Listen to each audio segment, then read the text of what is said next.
On continue maintenant sur le prochain débat. Comment la responsabilité sociétale de l'entreprise peut-elle servir le secteur associatif? Et pour ceci, je vous demande d'accueillir, s'il vous plaît, nos prochains intervenants qui sont Christophe Roduit, secrétaire général de Terre des Hommes Suisses. J'appelle Christophe Roduit sur scène. Bienvenue Christophe. Tonnerre d'applaudissements là aussi, s'il vous plaît. Bonjour Christophe. On a aussi Christophe Barman, cofondateur de Loico et coprésident de la Fédération Suisse des Entreprises. Christophe Barman, bienvenue. Il est très demandé. On a deux Christophe.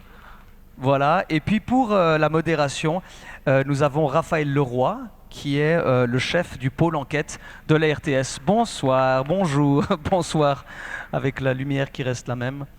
Je te donne mon micro. À tout à l'heure. Bonjour à toutes et à tous. Le public est nombreux aujourd'hui. Alors, nous allons donc évoquer pendant la demi-heure qui vient cette question de la responsabilité sociale des entreprises, sociétale des entreprises. Est-ce qu'elle peut servir au fond le secteur associatif? Déjà, je pense que ce qu'il faut faire pour commencer, c'est peut-être faire une définition de ce qu'est la responsabilité sociale des entreprises, puisque je ne suis pas sûr que tout le monde soit très au fait de ce qu'est ce concept. Je me suis amusé en fait à demander à ChatGPT ce qu'il pensait de la responsabilité sociale des entreprises. Voilà ce qu'il me dit. Ça désigne l'engagement volontaire des organisations, comme des entreprises, à contribuer au bien-être de la société et à agir de manière responsable vis-à-vis de leurs parties prenantes au-delà de leurs obligations légales.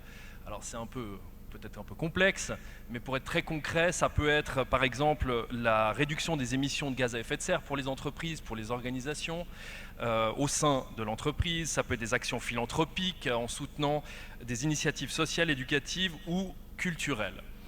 Donc pour en discuter, nous avons nos deux Christophe. Christophe Roduit, je commence par vous. Vous êtes donc secrétaire général de Terre des Hommes Suisses, qui est une ONG qui s'engage dans la défense des droits de l'enfant. Et nous avons Christophe Barman, le cofondateur de Loico. On dit barman, mais ça s'écrit barman, hein, j'avoue.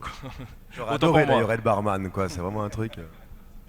Donc vous êtes le cofondateur de Loico SA, qui est donc une entreprise de services administratifs, qui a donc plus de 120 employés, de nombreux clients à Genève, en Suisse romande. Je vais commencer avec vous, Christophe Barman. Tous ceux qui ont fait de la théorie économique savent que la première chose qu'on vous explique, c'est que les entreprises, elles doivent maximiser leurs profits. Au fond, à quoi ça sert la responsabilité sociale des entreprises quand justement on est une société privée comme la vôtre? Bon, je crois d'abord ce que vous évoquez est bien le problème. Ça veut dire que c'est clair qu'on a créé un monde finalement où l'économie traditionnelle, celle qu'on appelle l'économie de marché, dans laquelle effectivement les indicateurs sont le chiffre d'affaires, rentabilité, a pris un pouvoir énorme. Puis à la base, l'économie est au service des gens, et je crois qu'on peut dire aujourd'hui que malheureusement, l'économie qu'on a créée, qu'on a montée, toutes et tous ensemble, est au service de quelques gens. Et on l'a dit, j'ai adoré la table ronde d'avant, parce que j'ai aussi personnellement été très impliqué dans l'associatif, je le suis toujours. Et c'est vrai que finalement, on a l'impression aujourd'hui que l'économie nous donne plus de temps. On a beaucoup parlé du temps, parce que tout va plus vite. On n'arrive plus finalement à donner du temps à côté de sa vie professionnelle. L'économie a mis en place un modèle dans lequel finalement la carrière telle qu'elle est perçue était au-dessus de tout. Et donc c'est vrai que là au milieu finalement, et c'est la question que nous on s'est posée quand on a créé la société, mais qu'est-ce que l'économie doit apporter à la société civile, aux enfants, à l'environnement? Et je crois qu'aujourd'hui on commence à percevoir, je dirais, une lueur d'espoir en l'occurrence, puisque et les consommateurs et les talents qui s'engagent dans les organisations mettent une certaine pression, puisque justement cet effet de balancier revient un peu à l'équilibre, c'est-à-dire qu'on balance les trois piliers, les 3 P en anglais, people, planète et profit. Et pour moi, la meilleure définition de la responsabilité sociale, c'est une organisation qui balance ces 3 piliers. Et c'est évident que si vous mettez le pilier profit tout en haut, forcément le pilier people, donc interne les collaborateurs et les communautés dans lesquelles on évolue, et le pilier planète est forcément un petit peu plus bas. Donc ma définition serait de balancer les 3. Ouais. Et on a bien besoin. Alors, Christophe Rodu, je vais vous passer la parole tout de suite, mais encore peut-être une question sur les valeurs des entreprises. Pourquoi c'est important en fait pour une entreprise d'avoir des valeurs? Est-ce que c'est vraiment son rôle dans la société d'être inclusif, si j'ose dire? Je crois qu'aujourd'hui, de toute façon, si vous n'en avez pas, ou en tous les cas, si vous n'êtes pas capable d'avoir cet impact favorable qui fait que dans l'organisation, à vivre des valeurs un peu différentes que ce que l'on connaît des entreprises traditionnelles, à terme, vous n'aurez plus de clients et vous n'aurez plus de collaborateurs talentueux. En tout cas, vous n'aurez peut-être plus que les mauvais qui n'ont pas le choix de rester chez vous. Ou peut-être vous avez une pratique de performance, vous allez devoir payer beaucoup plus les gens, considérant que les gens ne vous suivront plus. Et heureusement, aujourd'hui, on a une génération, et je ne parle pas de génération en termes d'âge, parce que c'est vraiment une époque au travail, où les gens, les talents, recherchent quelque chose d'autre. Et si vous n'êtes pas capable de l'amener, donc d'avoir des valeurs fortes, de les démontrer dans vos engagements quotidiens, simplement vous avez une chance de ne plus exister dans quelques temps, et peut-être tant mieux pour la société en l'occurrence. Christophe Reduil, ce qu'on sait peut-être moins, c'est que le secteur associatif, les ONG comme la vôtre, c'est aussi un concept en fait, qui est appliqué, la responsabilité sociale des entreprises, si on ose dire. Oui, tout à fait. J'aime bien la définition de Christophe des 3P. Nous, ça va être la même chose. Peut-être le profit, on va simplement le remplacer par l'accomplissement de la mission qui est la nôtre. Mais cette quête pour les valeurs et cette responsabilité partagée, on la ressent tous. Et même quand on fait des processus de recrutement chez moi, on a souvent des questions sur quelles sont nos valeurs, comment on travaille, etc. Donc c'est clair que cette vision de responsabilité sociale des entreprises comme étant la défense de valeurs communes, une entreprise, une ONG, on n'est pas hors sol. On vit sur une planète, dans une communauté, et effectivement, on doit développer ces liens, on doit avoir des externalités positives en dehors même de notre mission même. Et donc c'est l'élément certainement clé que nous avons. Et c'est vrai que sur la responsabilité sociale des entreprises, eh bien, comment on défend ces valeurs? Moi, j'ai eu la chance d'échanger un peu avec Loïco à l'époque sur la gouvernance. C'est vrai qu'il y a des modèles de gouvernance qui sont dans les entreprises libérées qui nous intéressent énormément. La loïcocratie ou autre, c'est vraiment des modèles où on peut apprendre. Et cette recherche de cohérence, je pense que c'est ça qui est au centre de tout, c'est cette cohérence, être cohérent. On peut faire du profit tout en restant cohérent avec des valeurs. On peut défendre des valeurs tout en restant cohérent avec une pérennisation de notre action. Et c'est peut-être ça. Nous, Terre des Hommes Suisses, on travaille vraiment pour la protection des enfants et leur droit à l'éducation. Si pour mettre en œuvre nos actions, on a un bilan carbone qui est tellement désastreux qu'on est en train de mettre en danger la vie des générations à venir, on n'a aucune cohérence. Donc c'est cette même volonté qu'on retrouve maintenant sur beaucoup d'entreprises de mesurer leur empreinte carbone, de diminuer cette empreinte carbone, eh bien on l'a chez nous également. Et donc c'est exactement ce qu'on fait et c'est là où on a souvent des échanges avec le milieu de l'entrepreneuriat au-delà des soutiens financiers très généreux qui ne vont pas tarder à arriver.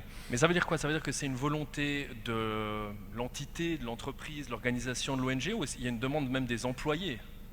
C'est ce qu'a dit Christophe, c'est-à-dire que maintenant les gens veulent travailler de plus en plus pour quelque chose qui a de la valeur. Et c'est vrai que le profit est une valeur, le haut salaire est une valeur, mais plus suffisante par rapport au sens global de la mission. C'est-à-dire si pour faire ça on va détruire la planète, les gens, les talents ne veulent plus s'inscrire. Donc nous, c'est vrai qu'on a sur les modèles de gouvernance qui travaillent vraiment sur la bienveillance, sur le fait que les gens puissent développer leurs idées au sein de l'association. On est vraiment sur des éléments de télétravail où on a aussi cette liberté, cette balance vie privée, vie professionnelle. Et puis on a aussi ces éléments d'environnement. Eh bien, c'est ces éléments clés qui sont des éléments qui font partie de cette responsabilité sociale qu'on applique également parce que cette responsabilité sociale, elle est partagée par les pouvoirs publics, par les entreprises, par les ONG et la société civile. Christophe Barman, on parle souvent de bienveillance, c'est très à la mode ça. La bienveillance en entreprise, dans les entités. C'est pas un concept un peu creux, on ne sait pas vraiment ce que c'est quoi être bienveillant. C'est vrai que c'est un concept qui est beaucoup utilisé. On parle, et d'ailleurs il y a un article dans Le Temps l'autre jour sur ce qu'on appelle le bullshit management, donc le fait finalement d'utiliser ces concepts que personne ne comprend vraiment. Il y a un livre là-dessus d'ailleurs. Ouais. Il y a un livre qui est sorti, alors je ne suis pas en accord avec tout ce qui est dit dans le bouquin que j'ai d'ailleurs lu en l'occurrence pour en discuter des heures, mais pour moi la bienveillance est vraiment fondamentale parce que ça vient souvent du latin, faire le bien. Et je crois qu'aujourd'hui, les organisations doivent faire le bien. C'est même pas, c'est plus un nice to have en fait, parce qu'on n'existera plus. J'adore ce qui est en train de se passer. Hein, d'ailleurs, quand on commence à judiciariser la problématique des organisations qui ne se comportent pas bien. J'ai adoré l'attaque des avocats pour le climat contre la FIFA. D'ailleurs, en tant que fédération romande des consommateurs, on hésite maintenant à aller sur le terrain pénal. J'adorais qu'on le fasse parce que j'ai aussi la présidence de la fédération romande des consommateurs. Et c'est vrai qu'on a besoin aujourd'hui de poser un nouveau jalon de société, ou en tout cas un nouveau jalon d'économie, une nouvelle économie qui est une économie bienveillante, qui veut le bien de ses parties prenantes, tu l'as dit avant, et en fait ça va devenir tellement puissant, tellement fort, parce que la loi va nous rattraper. Vous savez que l'Europe vient de faire passer une loi sur la responsabilité des entreprises. Vous savez, les fameuses multinationales responsables qu'on a refusées en Suisse, malheureusement, avec 2-3 cantons perdus au milieu de notre beau pays. En fait, elle va nous être imposée de toute manière. Donc en fait, cette question finalement de faire le bien va devenir finalement, comment dire, la nouvelle vision de la performance des organisations. Être performant, donc faire le bien en 2023, ça veut dire être performant sur le plan économique si on n'en existe plus dans quelques années, mais aussi être performant au niveau social et environnemental. Et heureusement, on a des lois qui sont en train de nous rattraper, c'est très bien, quoi. J'adore ça, moi. Très concrètement, pour vous, pour Leuco, votre entreprise, qu'est-ce que ça veut dire la responsabilité sociale des entreprises? Qu'est-ce que concrètement vous faites justement pour la collectivité ou pour vos employés? C'est une grosse problématique de l'entrepreneuriat et justement de la bienveillance aujourd'hui, c'est le greenwashing, quoi. C'est que finalement, les entreprises ont tendance à faire 2-3 trucs hyper cool, genre la marche d'espoir avec Terre des Hommes, et puis finalement à faire plein de trucs pas très cool de l'autre côté, puis à parler que des trucs cool. Et ça, c'est un truc qui aujourd'hui fait beaucoup de mal, parce que ça noie le message. Et donc, j'ai pas du tout envie de vous lister les trucs super cool qu'on fait. Par contre, alors, il y a quelque chose qui me paraît vraiment fondamental, c'est de dire que vous pouvez plus parler de durabilité, de bienveillance ou de ce que vous voulez en 2023 sans être capable de le prouver. Donc, ça va avoir vraiment des indicateurs qui sont comme vos indicateurs financiers, mais qui sont des indicateurs extra-financiers. Et je ne sais pas si vous avez vu, vous avez lu la presse, je vous la suivais très certainement, mais on a lancé il y a de ça quelques jours un projet en Suisse de créer un statut juridique d'entreprise durable. Parce que ça existe aux États-Unis avec Bicorp, hein, qui est un statut juridique, société à mission en France. Et en fait, on se rend compte qu'on a besoin de lisibilité. On parle tellement aujourd'hui de bienveillance, de durabilité, tout ça, que les gens ils savent pas plus de quoi on parle. Donc on doit ramener de la lisibilité et dire, ok, si en 2023 tu veux être durable, bienveillant, etc., tu vas pouvoir le prouver. Et donc on espère que ce statut juridique, ça sera déposé, je crois, par Adèle Torrance la semaine prochaine là, au Conseil des États, mais en l'occurrence, on aimerait que les entreprises se soumettent à des vrais audits, comme les audits financiers, pour pouvoir définir vraiment si leur impact est favorable avec des vrais indicateurs. Et pour moi aujourd'hui, c'est ça qu'on doit rechercher. Les entreprises, elles ont vraiment envie de ça, vous croyez?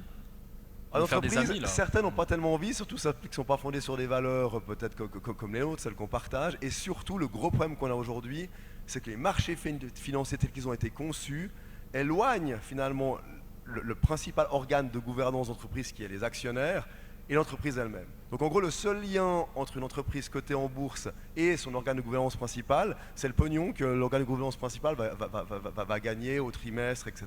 Et ça, c'est un problème qui fait qu'ils sont incapables, aujourd'hui, ces organisations-là, de vraiment intégrer, implémenter une performance bienveillante. C'est pas une question même d'ADN, c'est une question de système. Et donc là, c'est vrai que à votre question, je dirais qu'aujourd'hui, heureusement, beaucoup d'entrepreneurs, et notamment la jeune génération d'entrepreneurs, veulent entreprendre différemment, et tant mieux. Malheureusement, aujourd'hui, sur les marchés mondiaux, c'est encore tout petit. Et je pense qu'aujourd'hui, c'est pour ça qu'on a besoin de mettre un peu d'État là-dedans. On me dirait, je suis un entrepreneur qui veut mettre de l'État. Vous dites, c'est bizarre, mais je suis en entrepreneur de la FRC. Donc, j'essaie de rassembler un petit peu ces mondes. Mais je pense qu'on a besoin de mettre de l'État là-dedans pour que, finalement, on arrive à objectiver ce qui est attendu d'une entreprise aujourd'hui.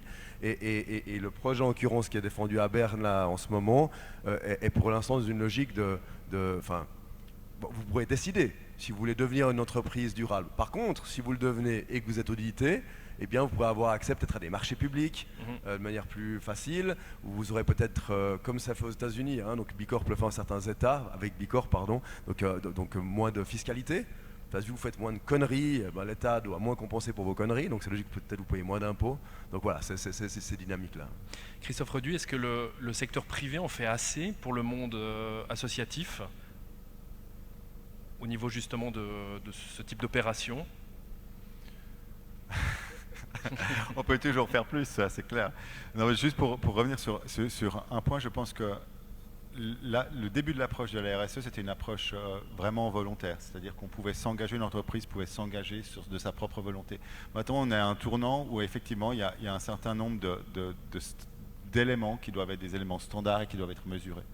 Et ces éléments standards, ils changent de plus en plus. En tout cas, pour les ONG, par exemple, de plus en plus de pouvoir démontrer mesurer votre impact environnemental et les efforts que vous le faites, ça devient une exigence des bailleurs de fonds. Et ça devient une exigence des clients aussi, ça devient une exigence progressivement des pouvoirs publics, et c'est un élément central. C'est-à-dire que oui, il faut s'engager volontairement, et il y a un moment où le volontaire ne suffit pas. Et c'est vrai que pour éviter le greenwashing, il faut aller au-delà. Pour répondre à votre question, moi je peux parler que de mon expérience personnelle avec Terre des Hommes suisse. On a à peu près 15%, je dirais, de nos fonds qui viennent des entreprises et des fondations. Donc le reste vient, la plus grande générosité, reste monsieur et madame tout le monde, c'est le grand public. C'est vrai qu'on travaillait peu, encore il y a quelques années avec les entreprises. Maintenant, de plus en plus, on a développé, on a cette fameuse marche de l'espoir, donc avec les enfants qui marchent le 15 octobre prochain en solidarité avec les enfants de Colombie. On a développé le même concept pour les entreprises. On a une 30aine d'entreprises à Genève qui marchent. Et c'est un bon début. On a aussi des collaborations. Dans la RSE, il y a différents volets. Il y a toujours ce volet d'une journée de bénévolat donnée pour les associations, qui est très bien. Qui est très très bien, on le valorise beaucoup. Pour nous, c'est du bénévolat qu'on appelle de manifestation, d'événements. On peut l'utiliser pour tenir un stand, etc. Après, nous, ce qu'on cherche beaucoup plus, ça va être du bénévolat de compétences, où on va avoir des partenariats avec des entreprises qui vont apporter leur cœur de la valeur ajoutée, c'est-à-dire une expertise en informatique, en communication, en marketing, des choses qu'on va moins maîtriser, mais qu'on a besoin et qui sont disponibles dans la place publique et que ces entreprises peuvent nous apporter. Donc beaucoup plus peut être fait, surtout que les perspectives d'avenir pour nous, parce qu'on est quand même une ONG de défense des droits de l'enfant, parlons de la situation des droits de l'enfant, on est dans une situation très très critique en termes de droits de l'enfance. Pour la première fois depuis des décennies, tous les indicateurs se sont inversés. On est en train de faire un recul de 5 à 10 ans sur les avancées des droits de l'enfant. Pour la première fois depuis 20 ans, il y a plus d'enfants pauvres, il y a plus d'enfants qui sont exploités au travail, il y a plus de mariages forcés. C'est la première fois que ça arrive. Depuis la première fois depuis 10 ans, on a une baisse du nombre d'enfants qui vont à l'école. Il y a 24 millions d'enfants qui risquent de perdre leur chemin de l'école. Ça, c'est la situation à laquelle on fait face aujourd'hui. Et donc, il faut agir avec beaucoup plus d'énergie. Et en même temps, on voit qu'il y a une tendance globale sur les fonds publics, une baisse progressive de ces fonds publics. Pour atteindre ces objectifs de développement durable, pour défendre les droits de l'enfant, on a besoin de mobiliser toutes les énergies. Et évidemment qu'on a besoin de mobiliser les énergies des entreprises. Plus peut être fait, c'est certain. De plus en plus est fait, et ça c'est très positif, mais le chemin est encore long parce que les défis sont juste gigantesques pour défendre les droits de l'enfant. Christophe Barman, vous vouliez intervenir, je crois. Ouais, bon, magnifique. Enfin, il y a un truc que tu as dit, c'est que les défis sont énormes. Et qu'aujourd'hui, tu parlais de la fameuse journée d'entreprise, enfin, avoir des citadins en mocassin qui vont désherber avec 500 personnes un champ parce que c'est bonnard. Enfin, pour moi, c'est pas de l'impact et de la performance. On doit prendre ça au sérieux aujourd'hui. On a un monde qui va mal, on a les droits de l'enfant qui sont bafoués. En tant qu'entreprise, si on veut s'engager, et si en plus on va aller dire sur la place publique qu'on s'engage avec notre journée en mocassin, il faut vraiment qu'on soit dans une logique de performance. Et aujourd'hui, typiquement, alors il y a une chose que, puis je peux faire ma petite minute greenwashing, mais que nous finalement on fait beaucoup, c'est finalement le bénévolat de compétences, ou ce qu'on appelle chez nous le pro bono. C'est-à-dire finalement on est une entreprise qui est performante dans son domaine, donc amenons ces performances aux ONG qui en ont besoin. on est hyper mauvais pour désherber, quoi, honnêtement. Par contre, on est peut-être très très bon pour gérer des ressources humaines, des salaires, etc. C'est notre métier. Et donc là, on a un impact. Là, on apporte quelque chose et on va pas prendre des ressources et une organisation, peut-être même on aurait donné 1000 balles pour les désherber, parce que là, on n'est pas dans la performance et du coup, on n'est pas dans la bienveillance. Et il n'y a pas de performance sans bienveillance, et il n'y a pas de bienveillance sans performance. Ça, c'est une évidence. Est-ce qu'il faut une implication plus grande des pouvoirs publics, par exemple, avec des mesures peut-être d'incitation plus grandes, voire même peut-être de contraintes, enfin, voilà, sur ce type de cas où c'est tabou? Ce qui va être dur, c'est d'objectiver. C'est de dire en fait qu'est-ce que les entreprises devraient faire en plus ou en moins, etc. C'est pour ça que j'aime beaucoup la question finalement des indicateurs et de demander aux entreprises. Alors, vous l'avez vu, hein, suite à Multinationales Responsables, le seul truc qu'on a obtenu à Berne, c'est le fait pour certains types de boîtes hyper grandes, c'est-à-dire un quart de pourcent des boîtes suisses, de devoir faire un reporting, donc sans aucun engagement. Maintenant, pour moi, c'est quand même un début. C'est que du moment qu'on demande d'objectiver la performance d'impact, eh bien, ça va poser des jalons, ça va poser des benchmarks, ça va faire en sorte que les entreprises, on va voir qui est bon, qui est moins bon. Alors, on a tous besoin finalement de pouvoir se comparer. Une autre connerie l'autre jour du Parlement, c'est sur le Nutri-Score. Hein, moi, avec les FRC, on s'est battu pour le Nutri-Score. En fait, on a besoin de pouvoir savoir à quel moment on fait un petit peu mieux. Et sans poser ces jalons, on n'arrive à rien. Donc là où j'aimerais que les pouvoirs publics s'engagent, c'est à forcer les entreprises, comme aujourd'hui elles les forcent à faire un audit financier, mais de faire un audit en termes d'impact social et environnemental. Et là, on verra tout d'un coup, du moment qu'on est rentré dans une logique de performance, eh ben des choses vraiment performantes qui vont sortir, parce qu'il y a une chose que ça fait les entreprises, honnêtement, c'est innover pour performer. Mais quelle performance on veut, quoi. On ne veut plus la performance qu'on a malheureusement travaillé ces 60-70 dernières années. Ouais, juste encore un mot, après je vous donne la parole aussi là-dessus sur les pouvoirs publics, mais il n'y a pas un risque que les entreprises quittent la Suisse parce que le cadre légal est trop contraignant et sur ce type de thématique. Ouais, parce que j'étais beaucoup engagé pour Multinationales Responsables, c'était un des arguments des opposants d'ailleurs, la peur est On l'entend toujours souvent, ouais. voilà, mais elle se barre celle-là. Il n'y a pas de problème. Ah oui. Elles s'en vont. Ah oui. Aujourd'hui, et d'ailleurs... Donc c'est un vrai risque alors? Non, parce qu'en fait, aujourd'hui, vu que le cadre légal international est en train de se resserrer et se resserre beaucoup plus vite qu'en Suisse, hein, l'Europe est en train d'aller assez loin, et d'ailleurs, c'est un peu agaçant, quoi, parce que c'est vrai qu'ils sont en train de faire des avancées très fortes au niveau climat, au niveau responsabilité sociale des entreprises. Les entreprises qui se comportent mal en 2023, ça va être de plus en plus difficile pour elles. Donc soyons en Suisse un terreau progressiste qui justement montre la voie, élevons les exigences, et puis comme on a toujours fait, on innovera, on attirera les entreprises qui ont un impact positif, et puis on n'essaie pas de se cacher derrière finalement une espèce de peur que les entreprises vont partir si on resserre ce cadre. Vous imaginez la communication d'entreprise? Ah non, je pars parce que je suis quand même pas très responsable, et puis le cadre est en train de se serrer. C'est impossible en 2023, et ça sera de moins en moins possible de toute manière, donc il ne faut pas avoir peur de ça, non. En tout cas, j'en ai pas peur. Christophe Reduit, vous disiez il y a environ 30 entreprises qui travaillent, qui font justement ça avec vous, etc., enfin de la responsabilité sociale des entreprises. Ça veut dire qu'il y a une majorité qui ne le font pas, manifestement, en tout cas beaucoup. Est-ce que justement il faut davantage que les pouvoirs publics donnent plus d'impulsion là-dessus?